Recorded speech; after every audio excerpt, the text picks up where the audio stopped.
അത് government police നയം ജനദ്രോഹ നയമായിട്ട് തുടരുകയാണ്. അതിനെതിരെയുള്ള ശക്തമായ പ്രതിഷേധമാണ് സഭയ്ക്കകത്തും പുറത്തും അലയടിച്ചിട്ടുള്ളത്. മുഖ്യമന്ത്രിയുടെ മറുപടി തികച്ചും നിരുത്തരവാദപരമാണ്. വസ്തുനിഷ്ഠമായ കാര്യങ്ങളാണ് പ്രതിപക്ഷം ഉന്നയിച്ചത്.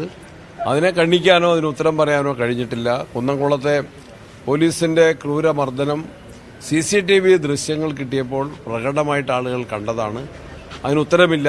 ആ ഉദ്യോഗസ്ഥന്മാർ തെറ്റുകാരാണ് എന്ന അന്വേഷണ റിപ്പോർട്ട് വ്യക്തമായിട്ടുമുണ്ട്. പക്ഷെ അവർക്ക് കൊടുത്ത പണിഷ്മെന്റ് വളരെ കുറഞ്ഞ സ്ഥലം മാറ്റമോ അല്ലെങ്കിൽ ഇൻക്രിമെന്റ് റദ്ദ് മാത്രമാണ്. അത് പോരാ, കുറ്റത്തിന് ആനുപാതികമായിട്ട് ശിക്ഷ കൊടുക്കണം. അതാണ് നമ്മളുടെ ഒരു നിയമവ്യവസ്ഥ.